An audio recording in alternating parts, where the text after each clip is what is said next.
오늘 우리에게 주신 하나님의 말씀 보도록 하겠습니다. 오늘 우리에게 주신 하나님의 말씀은 사도행전 17장 24절로 34절까지 말씀입니다. 사도행전 17장 24절로 34절까지 말씀입니다.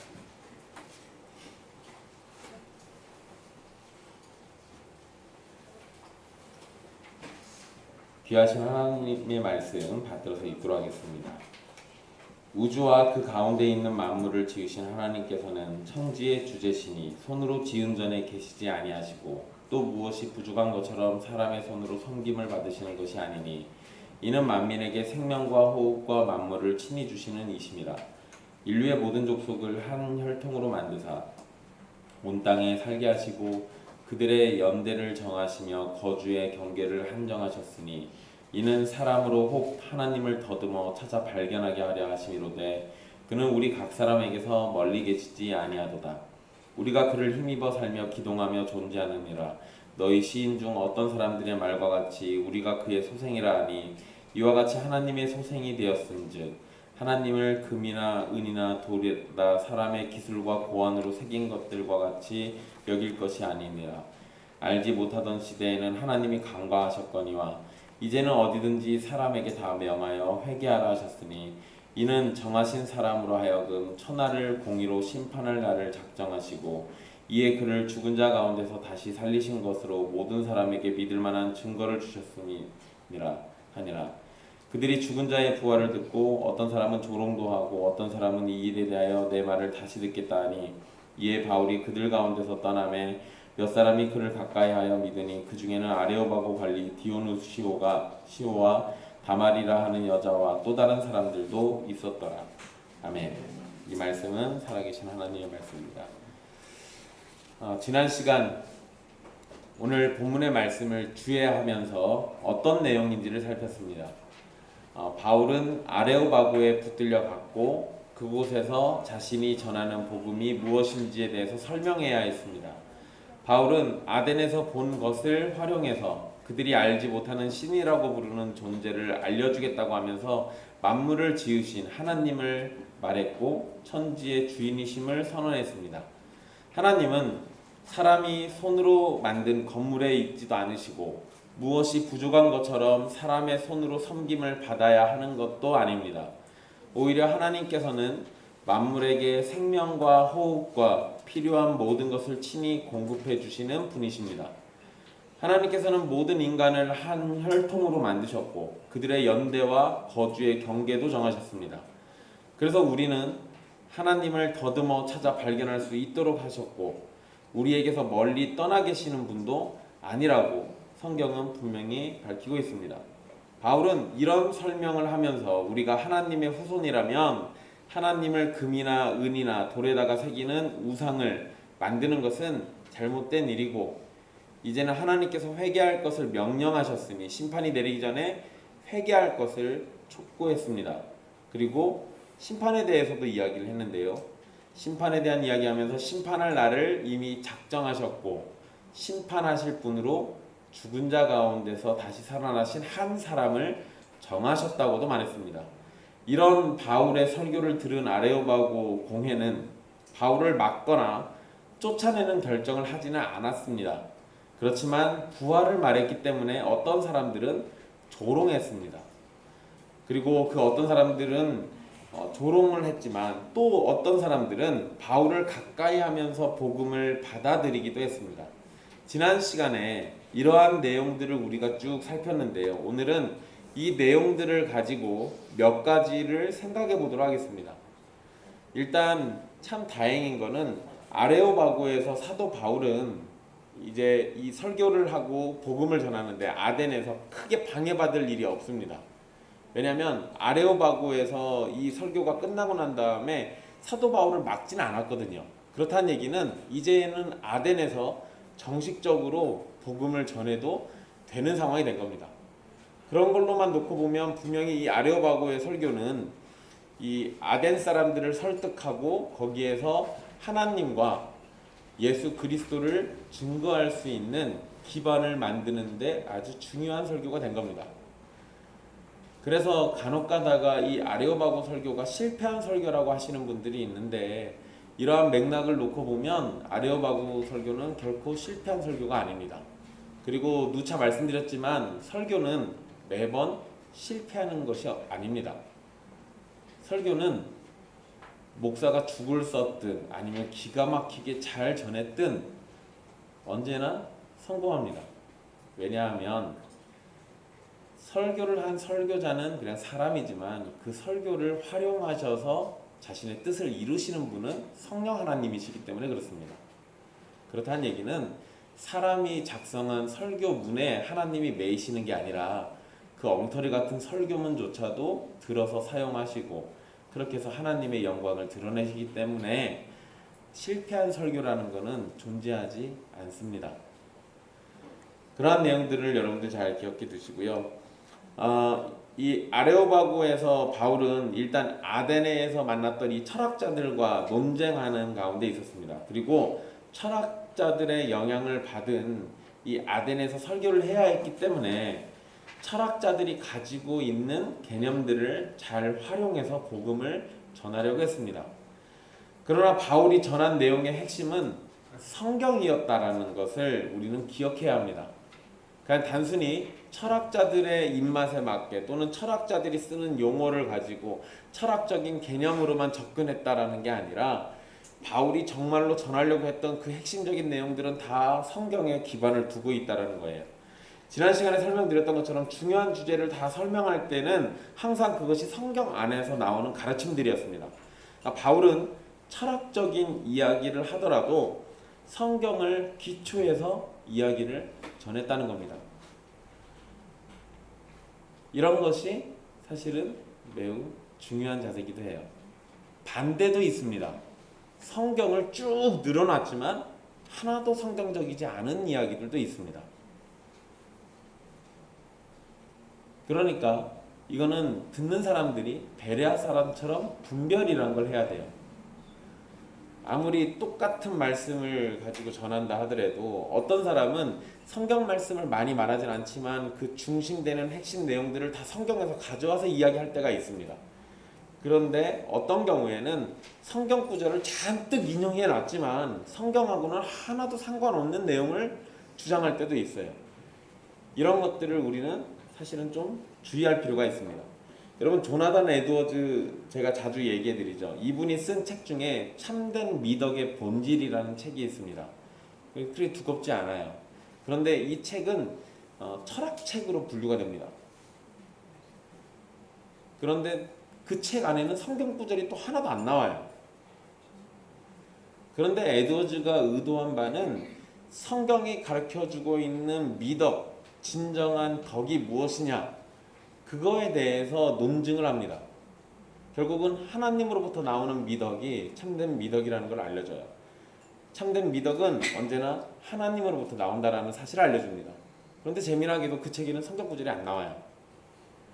그러니까 성경 구절들을 막 잔뜩 인용하진 않았지만 성경에 나오는 내용을 가르쳐주고 있다는 거죠. 반대로 에드워즈를 잘 이용하는 이단 중에 변승을 한 사람이 있습니다. 이 사람은 무슨 얘기를 하든 성경 구절을 인용합니다. 그런데 성경하고 하나도 상관없는 얘기를 해요. 그냥 자기가 자기 주장을 할 수 있는데 필요한 단어나 어떤 문장만 있으면 갖다 씁니다. 그러니까 성경의 전체적인 맥락하고는 아무런 상관없는 얘기가 되기도 합니다. 그러니까 우리는 이런 부분에서 사도 바울이 지금 철학자들과 이야기하면서 철학적인 개념들을 얘기하고 있지만 분명 그 핵심을 성경에서 비껴나지 않고 있다는 거에 우리가 집중할 필요가 있습니다. 이런 거는 우리가 일상생활에서도 똑같이 적용할 수 있어요. 신자들이 일상생활에서 어떤 대화들을 나눌 때 성경 구절을 인용하고 성경을 말씀을 함께 나누는 건 좋은 자세입니다. 그런데 자기의 입맛과 필요를 위해서 성경 구절을 인용하고 자신의 뜻을 전달하기 위해서 성경을 사용하는 경우는 잘못된 경우입니다. 오히려 성경 구절을 인용하지 않더라도 하나님이 성경에 우리에게 가르쳐주고 있는 그 개념과 사상과 교리가 잘 전달된다면 오히려 성경 구절을 인용하고 딴소리하는 것보다는 훨씬 더 나은 대화가 됩니다. 그러니까 여러분들이 대화를 할 때 이거는 누군가와 복음을 전할 때도 마찬가지입니다. 우리가 믿지 않는 사람들에게 복음 전할 때 성경 구절을 쭉 늘어놓는 거는 사실은 별로 큰 효과가 없을 수도 있어요. 왜냐하면 그 사람들은 성경이 뭐라고 하는지 별로 관심이 없거든요. 그런데 성경에 나와 있는 중요한 주제들을 여러분들이 던져주고 그걸로 고민하게 만들 때, 그럴 때 그들에게 고민하고 근심하는 중에 있는 사람들에게 성경 구절을 주는 겁니다. 그러면 얘기가 좀 달라져요. 이거는 전도의 한 방법이 될 수도 있는 겁니다. 여러분, 복음을 전할 때는 항상 성경이 기준이어야 한다라는 거, 그리고 사람의 생각이나 경험, 철학, 과학처럼 세상적인 학문이 그런 것들로 하나님의 진리를 전하려고 해서는 안 된다라는 거, 이런 것들은 당연히 기억해 두십시오. 그렇지만 그것들을 우리가 잘 활용해 가지고 성경의 진리를 전하는 것은 분명 필요한 겁니다. 여러분, 요즘은 좀 찾아보기가 힘들긴 한데요, 간혹 가다가 사찰이나 성당이나 이슬람 사원이나 이런 거 같은 다른 종교의 모임 장소에 들어가서 예수 천당 불신 지옥을 외치는 사람들이 있었습니다. 그들이 가진 복음의 열정은 정말로 대단한 건 맞습니다. 그건 아무나 할 수 있는 게 아니거든요. 어쨌든 예수 천당 불신 지옥을 때와 장소를 가리지 않고 외치시는 분들의 열정만큼은 정말로 대단한 건 분명합니다. 그렇지만 그들이 가진 복음에 대한 진심도 참으로 본받을 만한 건 맞는데, 그런데 그들의 태도에 대해서는 과연 그렇게 하는 것이 옳은지를 우리는 생각해 봐야 합니다. 이 부분에 대해서 바울이 아덴에서 한 전도와 아레오바고 설교는 우리에게 좋은 방향을 제시해 줍니다. 바울은 아덴 사람들의 사상이나 믿음 자체를 완전히 무시하지 않았습니다. 이런 거 잘 생각을 해보시라는 거예요. 예수 천당 불신 지옥을 외치시는 분들은 거기 들어가서 그 말만 하시는 거 아니에요. 불상을 가리켜서 우상이라고 얘기하고 그 앞에 절하는 사람들에게 우상 숭배라고 얘기합니다. 그러면서 당장 지옥 갈 사람들처럼 떠들잖아요. 그런데 사도 바울은 아덴에 있는 우상들이 다 그 우상 숭배와 헛된 것들이라는 걸 알고 있으면서도 그것 자체를 직접적으로 비난하지 않습니다. 이런 자세가 필요해요. 그들의 믿음이 틀렸을지라도 일단 적어도 아덴 사람들의 열심은 대단했습니다. 바울은 그러한 점들에 대해서 인정할 것은 인정해 주면서 그들이 잘못 알고 있는 것을 하나님의 말씀을 기준으로 다시 교정해 주고 가르쳐 주면서 바른 진리로 인도하도록 설교했습니다. 다른 신을 섬기고 다른 믿음을 가진 사람들을 대할 때 공격적이거나 무시하는 태도로 대화를 한다면 그 사람과는 온전한 대화를 하기가 어렵습니다. 복음을 전하는 일에 강압적이거나 위협적인 모습도 피해야 하고 온유함과 동시에 담대함을 가지고 전해야 합니다. 이런 게 우리에게 필요해요. 물론 어린 자녀들이 교회 가기 싫어가지고 떼를 쓰거나 이러면은 부모는 회초리를 들기도 합니다. 그런데 그 회초리를 드는 게 단순히 훈계의 목적을 넘어서서 강압하고 폭력을 행사하는 수준이 되면, 그러면 분명 교회로 데려가는 건 좋은 일인데 그게 그 어린 영혼들에게는 좋은 일이 아닌 게 됩니다. 비슷해요. 이건 다른 종교를 대할 때도 똑같습니다. 그런데 여러분, 우리 한국 사회에서 한국 교회가 다른 종교에다가 한 행동들을 잘 생각해 보세요. 어디 불상이 있으면 불상에다가 라카칠 하잖아요. 십자가 그려놓고 우상이라고 하고 지옥의 자식이라고 이런 거 써놓고. 여러분, 제가 여러분들 잘 모르실 수도 있는데 저기 양평에 있는 신학교가 하나 있습니다. 아세아 연합 신학대학교라고 있어요. 제가 예전에 그 신학교를 다녔습니다. 오래 다니지 않았어요. 잠깐 다녔어요. 근데 그 학교를 갈 때 서울 동서울 터미널에서 버스를 타고 양평으로 가거든요. 지금은 지하철이 다녀가지고 지금 같으면 지하철 타고 갈 건데 옛날에는 버스밖에 없었어요. 그래서 버스를 타고 가다 보면은 거기 팔당팀이 나옵니다. 그 팔당 대교가 나오는데 대교에 다리 가는 길목에 용이 있어요. 용 2마리가 탁 쳐다보고 있습니다. 근데 용 2마리 중에 한 마리가 뿔이 없어요. 그 뿔을 목사님이 자르셨습니다. 사단의 뿔을 꺾어야 한다고 그래가지고 잘라놓으셨어요. 그 목사님 아들이 저랑 룸메이트였습니다. 그 당시에는 대단해 보여요. 괜찮아요. 네. 뭐 그럴 수도 있지. 사단의 풀은 꺾어야 하는 게 맞습니다.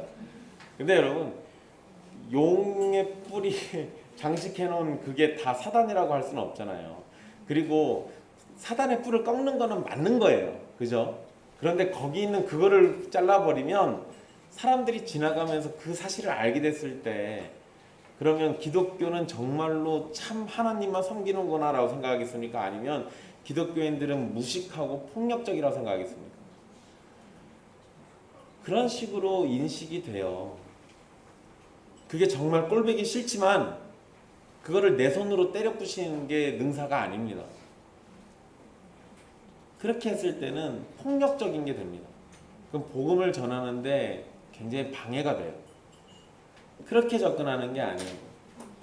바울은요, 아덴 사람들을 무시하듯이 말하지는 않았습니다. 그들의 열심에 대해서는 칭찬을 했어요. 그렇지만 또 그들이 중요하게 여기는 시인의 말도 인용해 주면서 그들과 대화하려고 했습니다. 그러니까 말이 통하는 사람이다라는 것을 자기가 보여주는 거예요. 그렇다고 해서 바울이 그들에게 무한히 긍정적이었던 것도 아닙니다. 그들이 쉽게 받아들이지 못할 말도 진리이기 때문에 담대하게 전했고, 심지어 조롱받을 것을 알면서도 부활에 대해서 거침없이 증거하기도 했습니다. 그러니까 아까 말씀드렸잖아요. 강압적이거나 위협적이면 안 됩니다. 동시에 온유하면서 담대해야 돼요. 바울이 이전에 했던 설교와 비교를 해보면 아레오바고에서 한 설교는 철학적인 요소들이 많았습니다. 유독 많아요. 이것은 바울과 대화를 했던 사람들이 에피쿠로스와 스토아 철학자였기 때문에 그랬습니다. 그들과 대화하려면 그들의 언어를 사용하고 그들의 수준에서 말해야 합니다. 이건 어느 정도 맞는 얘기예요. 이러한 자세가 우리에게도 필요하죠. 불교인을 전도할 때 그들의 수준에서 말해줄 필요가 있습니다. 그런데 여러분, 이건 우리나라 사람들이 유독 잘하는 실수예요. 내가 알면 상대방도 금방 알아들을 거라고 착각합니다. 또는 내가 아는 걸 상대방도 알고 있을 거라고 착각해요. 그래서 상대방에게 친절하지 않게 대화합니다. 이건 특히나 부부 사이에서도 이런 걸로 문제가 많이 발생하거든요. 그래서 대화가 필요하다는 얘기가 그냥 나온 게 아니에요. 내가 알고 있는 거를 상대방이 모를 수 있습니다. 그러니까 상대방에게 좀 친절하게 설명해 줘야 돼요. 상대방이 알아들을 수 있도록. 그런데 그거를 못합니다. 그냥 원천적으로 차단해버리거나 아니면 자기 할 말만 해버리죠. 이러면은 대화가 되질 않습니다. 여러분, 불교인들을 전도하려고 우리 초대 한국교회 초대 선교사들과 초대 우리 그리스도인들은 불교의 용어를 많이 썼습니다. 그것이 우리 성경에도 반영되기도 했어요. 그럴 수밖에 없었습니다. 왜냐하면 신앙적이고 종교적인 용어들을 써야 하는데 당시 기독교, 우리 한국교회는 이 종교적인 용어들이 정립이 안 돼 있는 상태였으니까 그런 가운데 불교에서 쓰는 용어들이 있었고 그 당시에는 불교가 일반적이었기 때문에 불교에서 사용하는 용어들의 개념이 성경에 나온 것들과 부합되면 그냥 그 용어들을 다 차용해가지고 썼던 거예요. 그러니까 우리 한글 성경의 번역은 사실상 불교인들을 타켓으로 전도할 목적으로 불교의 용어를 많이 쓰고 있는 겁니다. 분명히 우리는 예전에 그렇게 했었어요. 그런데 지금은 그렇게 하지 않는다는 거죠. 이건 좀 문제가 있는 거예요. 여러분, 이슬람교도를 만나서 그들을 정죄하고 지옥의 자식처럼 대한다면 복음을 들려줄 기회를 얻지 못합니다. 불상을 보면 목을 잘라버리고 페인트 칠하고 불당에 들어가서 예수천당 불신지옥 외친다고 해서 불교인들이 갑자기 감동받아가지고 예수님 믿겠다고 하지 않아요. 그런데 우리는 그런 행동들을 한단 말이에요. 오히려 그들을 불쌍히 여기면서 사랑으로 대해주는 것이 우리에게 더 필요한 자세입니다. 이게 맞는 거죠. 여러분, 뭐 이거는 너무 먼 얘기니까 좀 가까운 얘기 해볼까요? 보통 우리 자매들이 그런 일을 많이 겪죠. 시집을 갔는데 나는 교회를 나가는데 시댁은 제사를 드리고 또 여러 가지 유교적이거나 또는 불교적인 색깔을 가지고 있는 문화를 가지고 있는 경우, 그러면은 제사 드리는 거 그거 하나 때문에 시댁과의 갈등이 발생하죠. 나는 가서 제사상 못 차린다. 나는 절도 안 한다. 나는 도저히 거기 우상 숭배하는데 동참할 수 없다. 여러분, 그거 잘못된 겁니까? 잘된 겁니까? 여러분, 근원적으로만 놓고 보면 잘못된 건 아니에요. 우상 숭배 안 해야지. 그죠? 근데 잘못을 따지고 들자면요, 결혼하기 전에 그런 거 확인 안 했습니까? 그건 확인 안 한 그 사람 잘못이에요. 또 결혼을 했는데 그 집이 그런 문화를 가지고 있어요. 그러면 아니 여러분, 제사상 차려주는 게 뭔 죄입니까? 성경에 제사상 차리면 지옥 간다고 돼 있어요? 그런 말은 또 없네요. 그러면 그냥 그 집의 문화에 제사상 차려주는 거 내가 도와줄 수 있어요. 대신 절 안 하면 되잖아요. 그러니까 내가 해줄 수 있는 최대의 선은 베풀어 주고, 그러면서 내가 왜 절을 하지 않는지에 대한 나의 신앙을 그들에게 사랑 가운데 전해주면 돼요. 그것이 그 가운데서 분란을 일으키는 것보다 훨씬 더 낫습니다. 근데 우리는 보통 어떻게 해요? 분란을 일으킵니다. 일단 제사상 못 차린다고 하고 있는 제사상 엎어버려요. 이러다 보니까 가정에서 분란 나가지고 걔만 오면은 집안이 시끄러우니까 오지 말라고 하거나 이런 일이 자꾸 벌어지잖아요. 여러분, 우리는 이게 지혜가 없었던 거예요. 하나님에 대한 열심과 열정은 높이 평가할 수 있습니다. 그렇지만 그것 때문에 오히려 하나님이 모욕당하고 멸시당한다면 그 열정이 과연 선한 것인가를 생각해 봐야 돼요. 바울은 아덴에서 몇 번의 설교를 했다고 해서 예수님을 이방인들이 빨리 믿을 거라고 생각하지 않았습니다. 특히나 그들이 가진 종교성이 다분히 많았던 것을 알고 있었기 때문에 그들의 잘못된 종교성을 천천히 교정해주면서 복음으로 이끌었을 겁니다. 그래서 바울이 어느 한 지역에 가면 시간을 두고 좀 오래 있잖아요. 오래 있는 이유가 바로 거기 있는 거예요. 우리나라 무슨 단기 선교 가면은 얼마나 있다 옵니까? 길어야 14박 15일이죠. 가서 뭐 해요? 진한 형제 왜 고개 숙이고 그래요? 많이 다녀서 와서 알아서 그러나? 가면은 부채춤 추고 태권도 하고 뭐 이런 거 하죠. 그러고 나서 오면 1년 동안은 자기들 선교 갔다 왔다고 굉장히 뿌듯해 합니다. 근데 여러분, 진짜 선교를 하려면요, 부채춤을 추고 태권도를 하고 그러고 끝날 게 아니라 예수님을 전했으면 그 씨앗이 땅에 심겨져서 싹이 나는지 안 나는지는 확인해보고 와야 할 거 아니에요. 근데 우린 그런 거 안 해요. 뭐만 합니까? 내가 하고 싶은 것만 하고 내가 만족하면 그걸로 선교 다 한 거예요. 엉터리죠. 그렇게 하는 게 아니라는 거예요.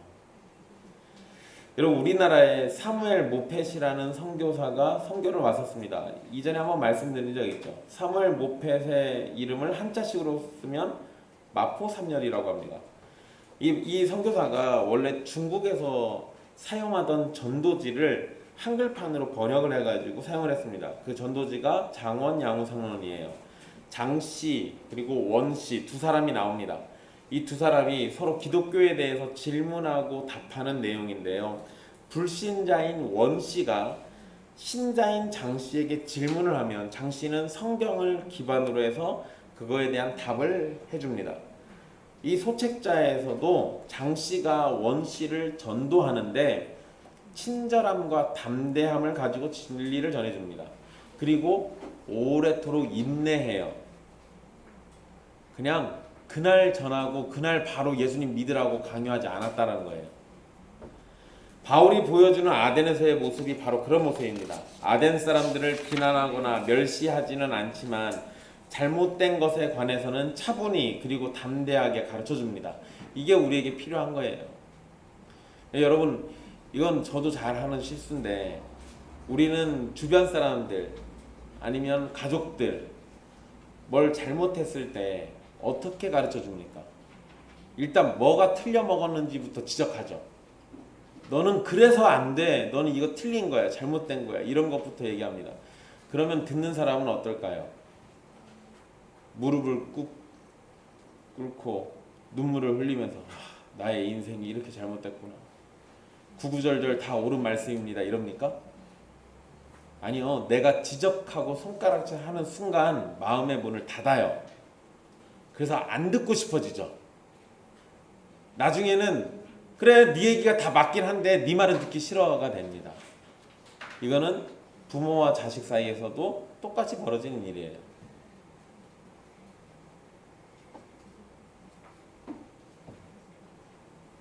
차분히 그리고 담대하게 그리고 비난하지 않으면서 이런 게 필요한데 우리 모두가 잘 못하는 거예요.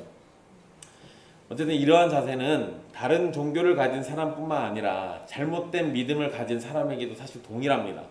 이단을 대하거나 성경의 가르침과 다른 신앙생활을 하는 사람들을 대할 때도 그들을 정죄하고 멸시하는 태도를 보인다면 결단코 대화를 이어갈 수가 없습니다. 잘 모르는 거는 배우면 되는 겁니다. 잘못 아는 것은 고치면 되는 겁니다. 우리도 그런 과정을 통해 가지고 진리로 자라나가고 있는 거잖아요. 우리가 처음에 배울 때부터 바른 거 배우고 그때부터 우리가 제대로 신앙생활 한 거 아니잖아요. 우리도 잘 모르고 시작했고 잘못 배우고 시작했고 이런 것들이 훨씬 많습니다. 그런데 모르는 건 배우고 잘못된 건 고쳐가면서 우리가 온전함에 이뤄가는 거잖아요. 그런 식으로 신앙생활 하는 거예요. 진리를 전하고 배우는 과정에서 온유함이라는 거 빼버리면 교만과 자기 자랑과 비난이 그 자리를 채워버립니다. 그렇게 되면 나만 오라가 돼요. 뭘 얘기하든 나만 오라. 이러면 문제가 생긴다고요. 애초에 대화도 안 되고요. 또한 바울이 아레오바고에서 설교한 것을 통해서 우리는 지혜로움이라는 것을 배울 필요도 있습니다. 상황상 바울이 마음 놓고 복음을 전하는 장소가 아니었습니다. 바울은 아레오바고에서 판단을 받는 상황이었어요. 바울이 전한 복음이 아덴에서 받아들여질 수 있는 것인지 아닌지에 대해서 공회원들이 판단을 할 겁니다. 그렇기 때문에 그 자리에서 그들이 도무지 받아들이지 못할 말을 단번에 다 쏟아내버리면 이러면은 거기서 판단이 아이고야 얘는 안 되겠는데 이럴 거 아니에요. 그러니까 모든 것을 다 쏟아내는 것만이 옳은 것이라는 생각 이거 버려야 돼요. 뱀처럼 지혜로울 필요가 있는 겁니다. 가르침을 따라서요.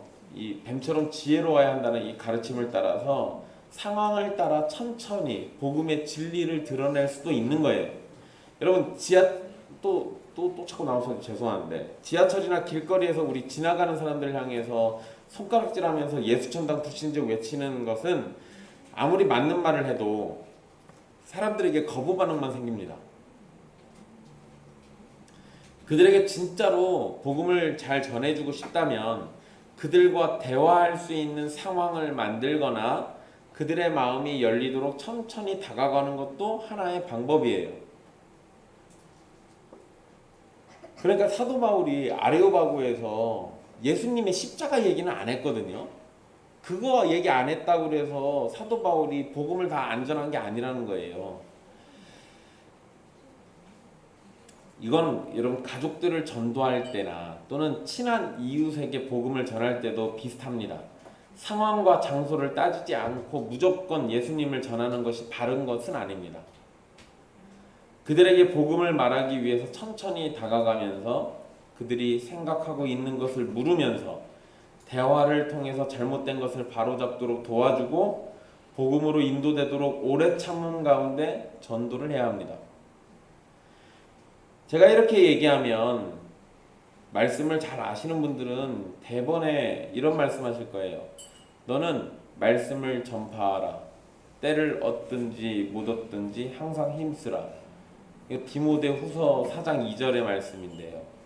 아니 그거하고는 반대되는 소리 아닙니까? 네 여러분 예수 그리스도의 오심과 죽으심과 부활하심을 다 전해야만 복음이라고 말할 수는 없어요. 그렇게 할 필요가 없습니다. 만약에 말씀에 어긋난 것을 전하거나 예수 그리스도를 향한 온전한 믿음을 부정하지만 않는다면 그 중에 일부분의 내용을 전파하는 것도 복음을 증거한 거예요. 그러니까 꼭 예수님의 출생부터 시작해서 하늘로 승천하신 것까지 다 전해야만 복음이라는 그런 착각은 버리시라는 겁니다. 여러분 장원양후상론에서도요, 한 번의 만남을 통해 가지고 모든 진리를 다 쏟아냈던 게 아닙니다. 그 책에 보면 원씨가 질문하는 것을 따라서 며칠의 만남을 통해 가지고 천천히 깨닫도록 도움을 줍니다. 그러니까 넉넉함을 가지고 접근하고 있는 거예요. 불신자 가족이 있다고 생각해 봅시다. 시간이 지날수록 불신자 가족들이 예수님을 믿지 않고 시간을 보낸다면 지옥이 훨씬 더 가까워질 겁니다. 시간이 흐를수록 죽을 확률은 더 다가올 거니까. 죽을 날짜들은 점점 더 다가올 거니까, 그러니까 아무래도 조급함이 생길 수밖에 없습니다. 이렇게 믿지 않는 사람이 자꾸 예수님을 믿지 않으면서 시간만 보내고 있으면, 그러면은 그 조급함 때문에 시급한 마음에 이거 빨리 안전하면 안 되는데 이런 마음이 불안함으로 우리에게 다가와요. 근데 여러분 그렇다고 해서 어디에다가 가둬둬 버리고 복음을 전할 수는 없잖아요.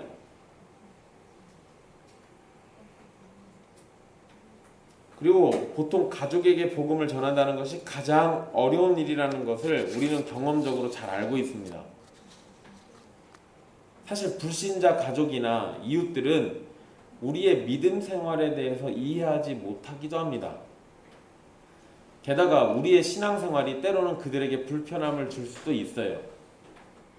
이럴 때 우리가 할 수 있는 가장 최선의 길은 사랑으로 역사하는 믿음의 삶을 보여주는 겁니다. 참된 믿음은 사랑이라는 특징을 가지고 있습니다. 바울이 아덴 사람들에게 복음을 전할 때 마음에 미움을 가득 채우고 복음을 전했겠습니까? 아니요, 그렇지 않아요. 그렇게 해서는 복음을 전할 수가 결단코 없습니다. 오히려 복음을 전할 때 불신자들을 향한 긍휼의 마음이 있어야 돼요. 내가 받은 하나님의 사랑을 가지고 그들에게 다가가야 합니다. 내가 누리는 하나님의 사랑과 은혜의 풍성함을 내 삶에서, 내 태도에서, 내 말투와 마음에서 보여주고 나를 그렇게 변화시키신 하나님에 대한 진리를 조금씩 전해주는 겁니다. 바울이 어느 지역에서 전도할 때 단순히 몇 마디 말만 해주고 그것을 떠나지 않았다라는 것을 기억하시라는 거예요. 대부분은 그 지역에서 함께 살면서 예수 그리스도의 백성인 바울 자기 자신의 삶을 보여줬어요. 34절에서도 몇 사람이 바울을 가까이 하면서 믿는 일이 있었습니다. 이거 뭔 소리겠어요. 바울이 예수님을 믿으려고 하는 사람들과 가까이 지내면서 자기의 삶을 보여주는 거예요. 사랑으로 역사하는 믿음 안에서 긍휼의 마음을 품으며 지혜로운 자세를 가지고 전도에 임하는 것, 이것이 우리에게 필요하다는 겁니다. 우리의 성급함을 앞세우거나 사랑의 마음보다는 비난과 정죄의 자세로 전도한다면 그것은 전도라는 이름의 폭력이 될 겁니다. 여러분, 이건 제가 몇 차례 이야기해드렸는데요. 동성애자들을 대하는 것도 똑같아요. 이것과 사실 크게 다르지 않습니다. 그 사람들은 잘못 알고 있는 거잖아요. 그리고 자신들의 육신의 욕망을 그냥 그렇게 무리지어 가지고 하나의 진리인 것처럼 떠들고 있는 거잖아요. 이 사람들은 의도적으로 죄를 짓고 있는 겁니다. 그런데 그 기반에는 잘못된 진리가 바닥에 깔려 있어요. 그런데 그 사람들에게 우리가 참된 진리로 나오게 하려면 어떻게 해야 돼요? 그 사람들 비난하면 비난할수록 자기들끼리 더 똘똘 뭉칠 거예요. 원래 그럽니다. 그러니까 그들에게는 우리가 비난보다는요, 오히려 그들에게 긍휼의 마음을 품고 정죄보다는 진짜 사랑이 뭔지를 자꾸 보여줘야 돼요. 여러분, 제가 전에도 한번 추천해드렸던 책들이 있는데요. 동성애자들 중에서 이 기독교 신앙을 가지고 신자로 이렇게 나오고 동성애를 끊어낸 사람들이 있습니다. 그런 사람들의 이야기들이 계속 나오고 있는데 그 사람들의 특징이 있어요. 공통된 특징. 동성애자들은 공동체라는 게 굉장히 중요합니다. 왜 그러냐면 세상에서 소외받고 있으니까. 자기들은 소수고 나머지 이성애자들이 다수잖아요. 그러다 보니까 자기들만의 공동체가 굉장히 중요해요. 그래서 그 안에서 내가 어떤 존재인지를 드러내고 그 안에 내가 소속해 있다라는 소속감을 갖는 걸 굉장히 중요하게 여깁니다. 그런데 그런 동성애를 끊어내고 나온 사람들이 대부분 하는 얘기가 거기만이 공동체가 있는 게 아니라 교회라는 곳에 또 다른 사랑의 공동체가 있다라는 걸 알았다는 거예요. 내가 거기에서만 위로를 얻었었는데 그게 진짜 위로가 아니고 진짜 위로가 있는 곳이 있었는데 거기가 교회라는 거예요. 그거를 알게 됐을 때 동성애자들은 자신들의 죄를 끊고 예수 그리스도께로 나오고 교회 공동체 안에서 진정한 사랑을 맛보면서 그렇게 산다는 거예요. 그럼 그게 보여주는 게 뭡니까? 정죄와 비난과 윽박지름과 소리지름으로 그들을 해결하는 게 아니에요. 사랑으로 보듬어줘서 그게 해결된 겁니다. 그게 우리 모두에게 필요해요. 동성애자든 불신자든 엉터리 같은 믿음을 갖고 있거나 우상숭배자든 누구를 향해서든 그런 것이 다 우리에게 필요합니다.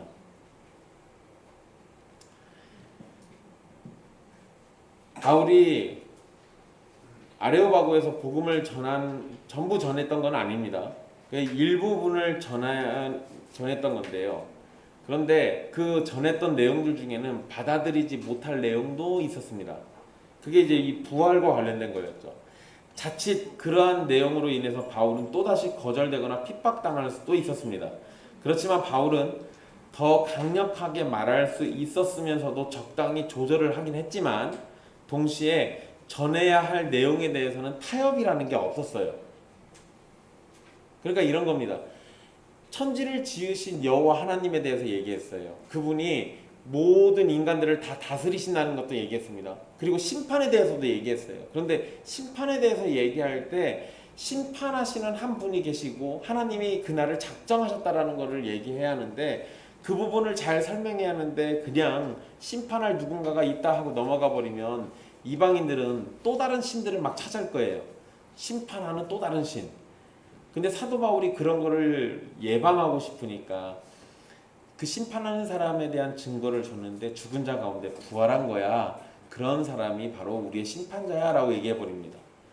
그러니까 이 부활에 대한 얘기가 나왔을 때는 이방인들이 불편해질 수밖에 없어요. 못 받아들일 얘기입니다. 그렇지만 그것은 타협하면 안 되거든요. 자칫 이걸 설명 안 해주면 허다한 우상들 중에서 또 심판자를 찾을까 봐. 그러면 예수 그리스도를 전할 수 없으니까 마땅히 전해야 하는 거는 좀 무리가 되더라도 전하는 거예요. 타협이라는 게 없는 겁니다. 바울의 이러한 태도는 설교자에게 타협 없이 복음을 전하고 설교할 것을 가르칩니다. 동시에 성도에게도 타협 없이 복음을 따라서 살 것과 말씀을 무시하지 말고 따라 살 것을 가르쳐 주기도 합니다. 여러분들은 여러분들의 삶 속에서 수많은 타협과 더불어 살지 않습니까? 여러분들은 때로 어떤 거를 대할 때 이러면 안 되는데 하나님 말씀이 이거 아닌데 하나님의 뜻과는 거리가 먼데 라는 거 알면서도 여러분들이 순식간에 그걸 타협하고 악을 저지를 때가 있습니다. 이건 심각한 문제거든요.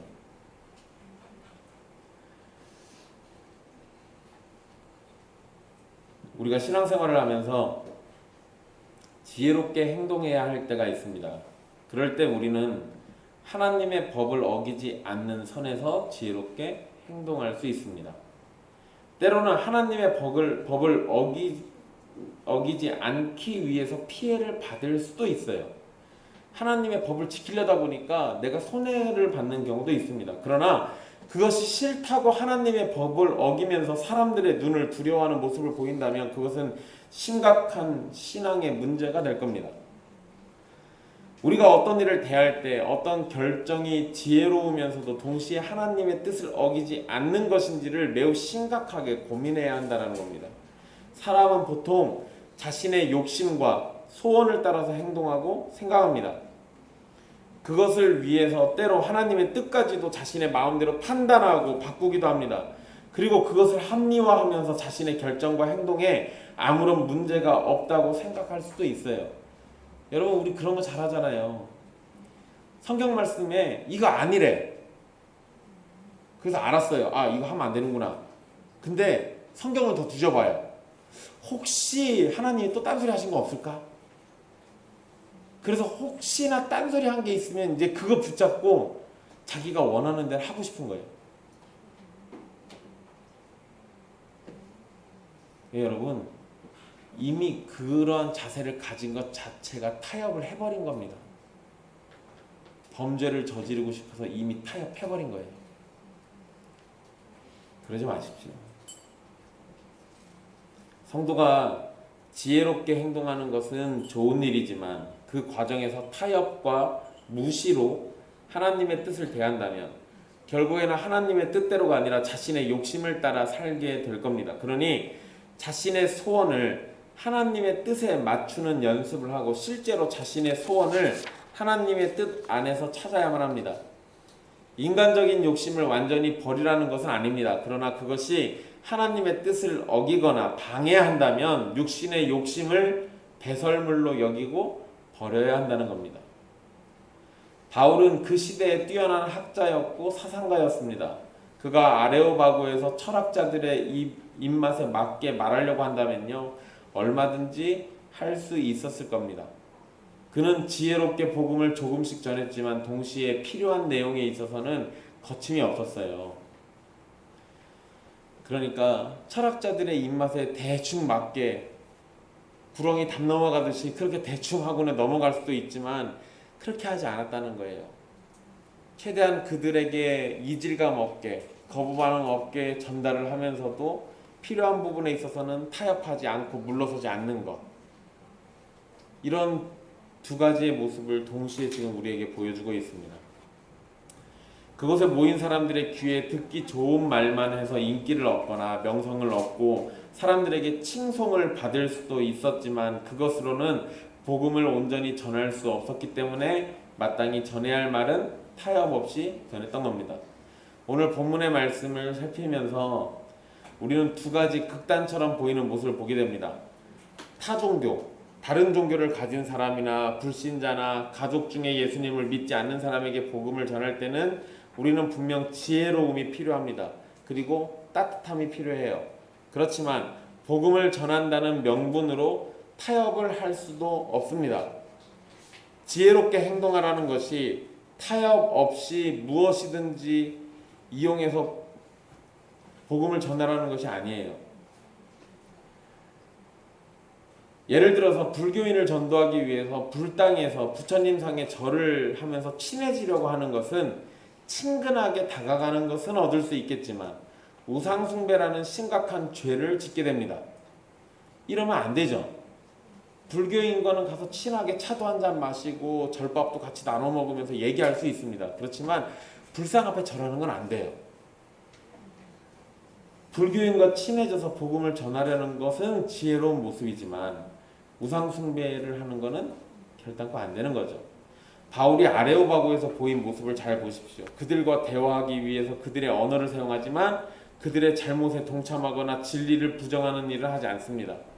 이러한 자세는 신자의 모든 삶에서 적용이 될 수 있습니다. 우리는 매 순간을 지혜롭게 처신해야 하면서 동시에 진리를 무너뜨리거나 하나님의 말씀을 어기는 행동을 하지 않도록 타협 없는 믿음을 지켜야 합니다.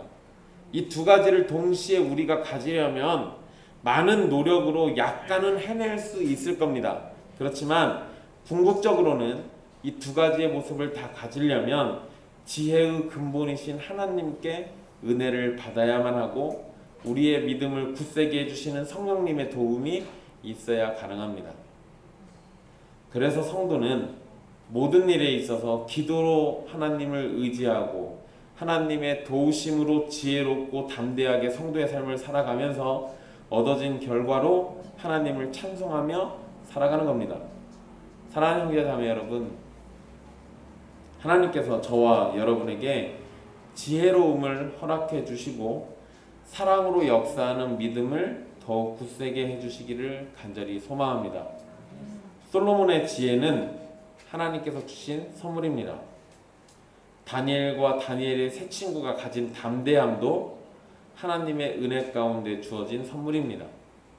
예수 그리스도를 우리에게 주신 하나님께서 지혜와 담대함도 선물로 허락하셔서 이 땅 가운데서 복음의 사람으로 충실히 살아가도록 해주시고 우리의 입술과 삶을 사용하셔서 복음을 전하는 전도자의 삶을 살도록 해주시기를 간절히 소망합니다.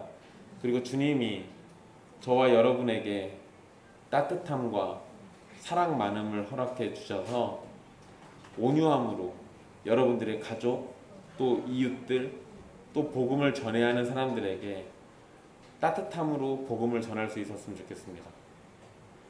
그러면서 동시에 진리에서 물러섬이 없는 담대함도 주님이 주셔서 그 두 가지를 우리가 잘 활용하면서 하나님의 나라를 위해 애쓰고 수고하는 삶을 살게 되기를 간절히 소망합니다.